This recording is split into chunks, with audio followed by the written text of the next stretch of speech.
Welcome to Learn with Saeed. I'm Saeed Mahmood.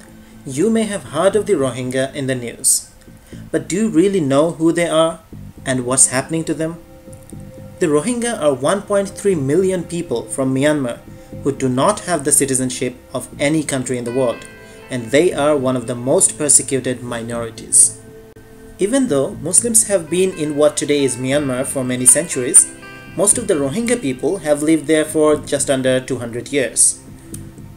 During the colonial rule, the British encouraged the Bengali inhabitants from adjacent Chittagong, which is now in Bangladesh, into the then lightly populated and fertile valleys of Arakan as farm laborers in the early 19th century.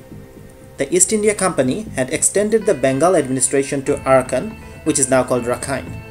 Hence, there was no international boundary between Bengal and Arakan, and no restriction on migration to begin with. They were literally going from one place to another within a country. In 1940s, the power vacuum created during World War II saw considerable intercommunal violence between Rakhine people and the Rohingya.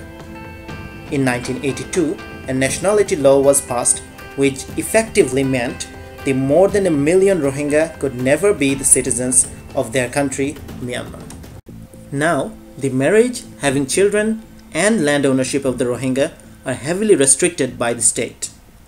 In 2012, long-simmering tensions erupted into riots and hundreds got killed, most of them being Rohingya. More than 100,000 became displaced and ended up in open-air prisons. Thousands fled by boat. Bangladesh, having sheltered 300,000 Rohingya already, says they've done enough. As the persecution continues, the Rohingya are now trying to reach Thailand, Malaysia, and Indonesia by boat and ending up stranded at sea, dying in the process. How do you think the Rohingya issue should be addressed?